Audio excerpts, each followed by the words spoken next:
And what I believe is that things happen for a reason. And he actually sought us out to come and talk to us.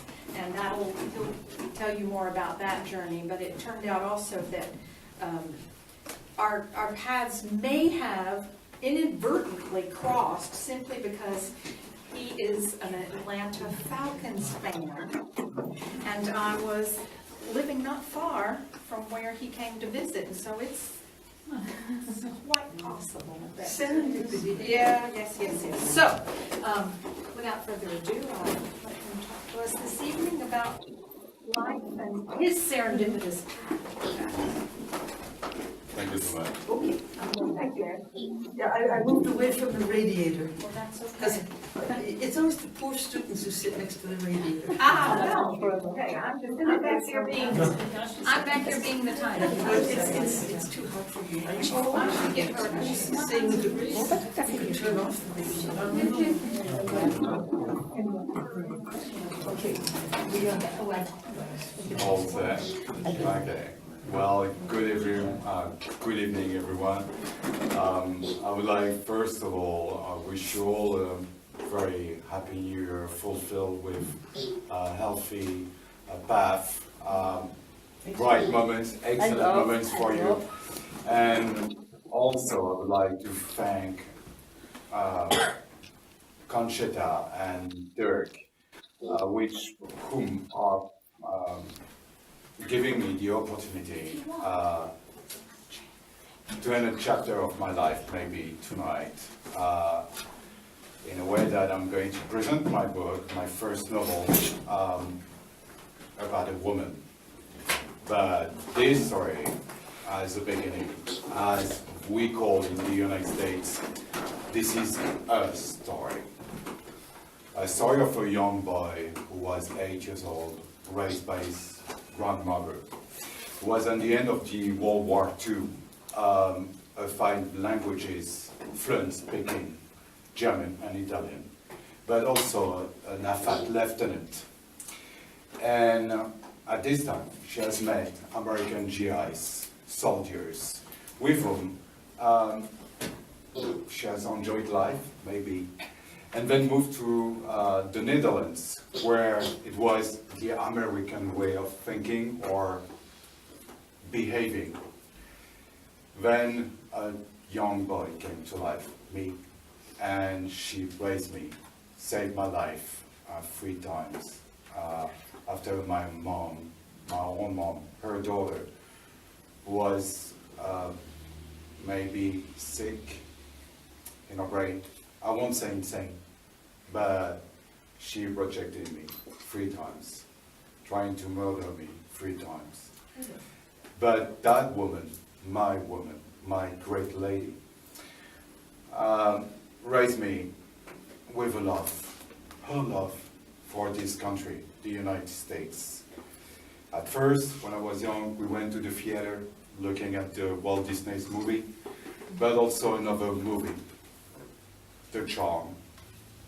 I would say something happened with Warren Beatty with the movie Heavens Can Wait. Oh yeah, it's a great movie. Yeah, but at this time I was, a young boy, liking knights, soldiers, war, and suddenly in this movie I saw the San Diego Chargers, the football team. And I said, I still recall that I asked my grandmother, in this country, do they have knights? Because seeing a football player with a helmet and shoulder pads, I thought at this moment that it was a knight. And I started to say to her that I wanted to play American football instead of my comrades who were playing soccer or rugby. I've chosen my path. At 8 years old, I started to speak English suddenly. Why? Because she gave me her ear or something. She was way much smarter than I am. And I still miss her since she passed away. But she also learned me that in this country, if I should go one day, they would never judge about what I was feeling about this country, what I was liking, these sports in particular. And I think she decided what I've been through my entire life. Sorry for my faults. I know that you're maybe an English teacher. No, it's not you. English teacher. No? Okay. We hear those things. I apologize if I'm doing faults in English because I haven't practiced over the past 5 months. When I was 13 years old, if you remember on French TV, there was a show called La Dernière Séance. And on the second part of the day, of the evening, we had the pleasure to see movies in English. And I've seen one movie, well, two. Alamo, when I heard that David Crockett was dying, so it's good my entire week after that. But we also watched with my grandmother Gone with the Wind. Never heard of it. And the next day, because my grandmother was funny, well, she was teasing me. She said, you know that Gone with the Wind is a book, it's a novel. Oh yeah, sure. Who wrote it? So, Scarlett or Red Buzzer? That's what I answered. But the impact on me was that I've seen her blue eyes fulfilled with tears about a country that she has never, well, she never visited, about a town, Atlanta, about a story. And at this moment, I won't say that I was in a way to become a writer. No, I was supposed to become a sport journalist. Well, no, my grandmother wanted that I become a political journalist. But I like sports, not politics. And in a way, we came together to a big idea that after my college degree, my baccalaureate, I would go to the United States. Unfortunately, something happened. She became sick, and within 6 months, she passed away. That's life. But I think that was also something that was meant to be for me, because I wouldn't have achieved all the things that I've done without her. But thinking of her every day, every single day, even every moment, like this is the woman when she was 28 years old. And she is in Netherlands, and she was the Employee of the Year at Felix Netherlands. And for the hazardous thing, a couple of months ago, I was in a book festival in France, and a photographer came to me and took a picture of me, which is weird because I don't like to be taken in pictures.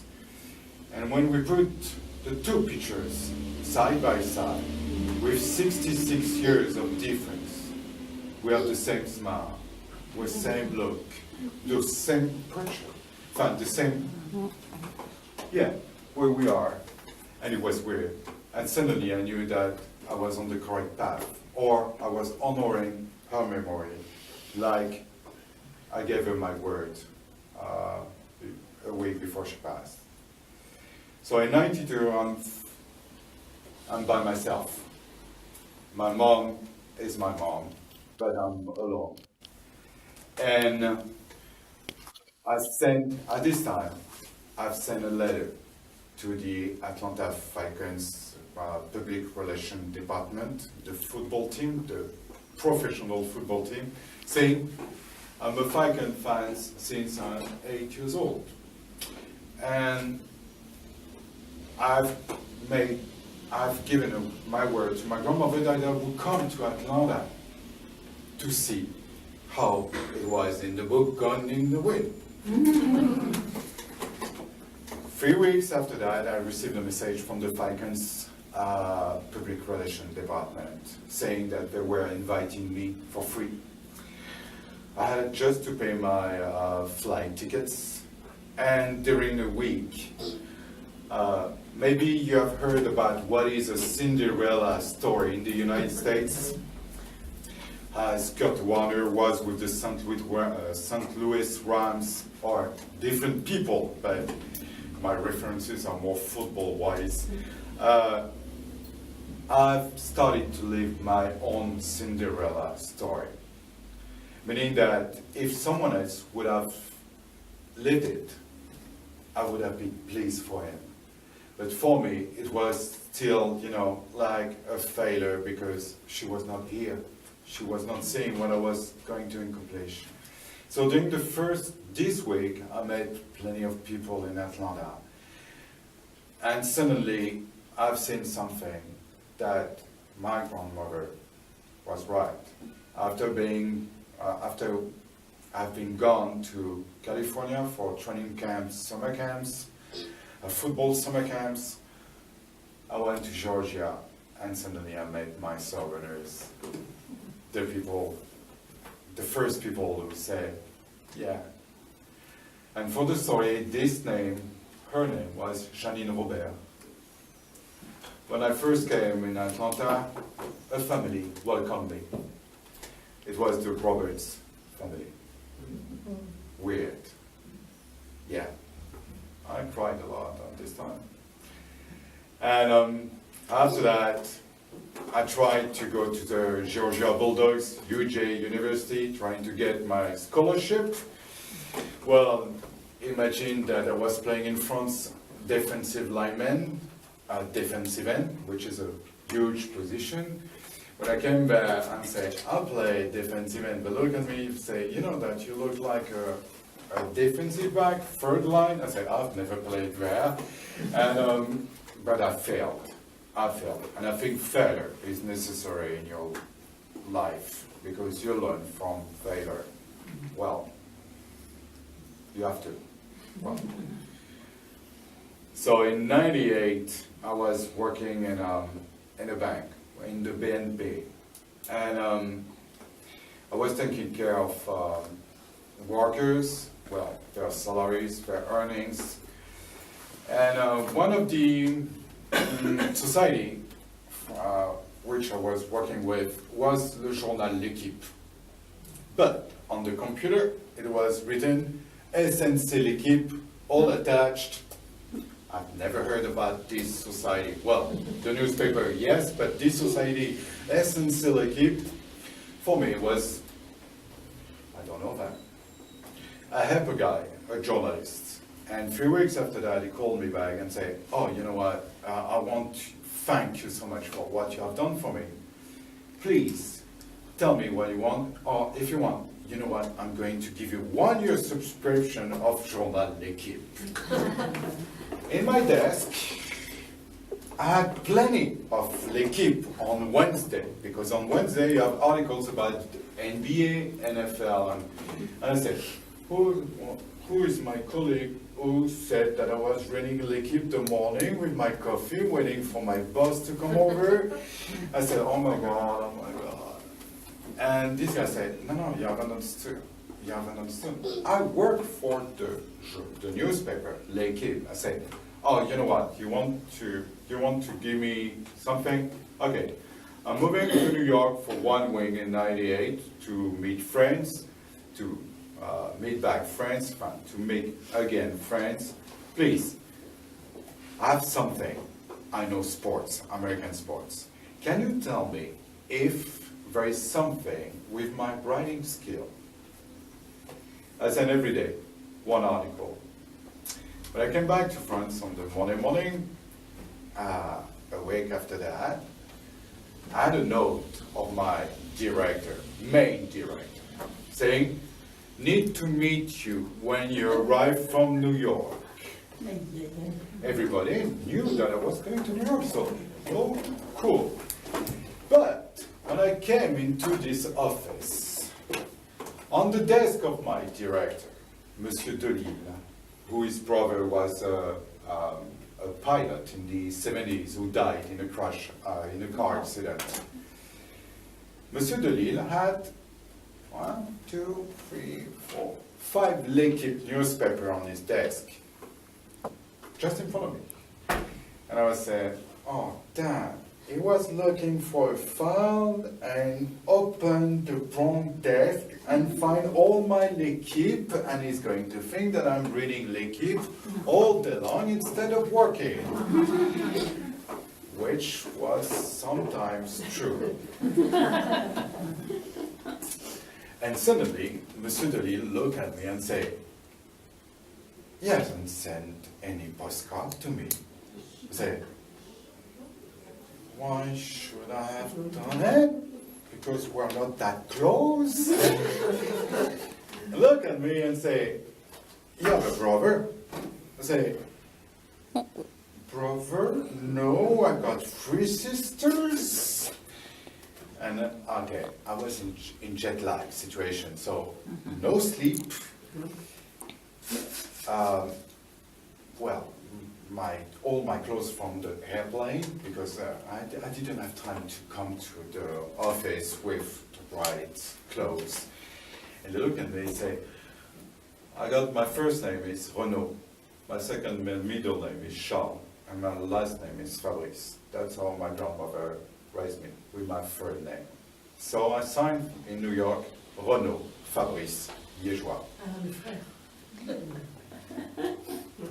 So Renaud, it's for my dad, but Fabrice, this is for my grandmother. So in New York, I was sending my articles to Monsieur Casanova, Jean Casanova, the sport journalist working for L'Équipe. All my articles with Renaud Fabrice LIEGEOIS from New York, maybe. And suddenly he said, because you know that I read L'Équipe also. I said, yeah, sure, why not? He said, because I got someone whose name is Renaud Fabrice LIEGEOIS talking about the Knicks in New York. Is it you? I said, no. At first I said, no. And it was my articles. Straight. And he said, I'm waiting for your quitting letter, because I don't want to fire you, because you have done nothing, but I think you have something. And we have talked all together between L'Équipe and La BNP, and we are now, we have come to an agreement that you can leave and go and work for them. It was in '98. It's not an American dream, it's not a dream, it's not, but it was, in some ways, like, okay, my word given to my grandmother could be fulfilled. I arrived in New York on the 13th December of '99, after a year of waiting, because Frédéric Weiss from the CSP Limoges was drafted by the New York Knicks, and we were expecting him to come to New York and play for the Knicks. So L'Équipe was in deep need, in big need of someone in New York. Here I come. Well, let's go. He never came. He never came. But at this time, during 3 months, I sent articles about American football, basketball, and because maybe I haven't behaved well with my colleague, saying that our first appointment in his desk, that he had plenty of references about American footballs and basketball given by the teams, and say, oh, that's cool. I bought all the books that you have. Yeah, because that was my pleasure to buy books in Brentanos in Paris, if you have heard the American Library in Rue de l'Opéra. And that's why I was buying my books like everyone. And he looked at me and say, "Oh, you are pretentious here." I say, "What? No, I'm just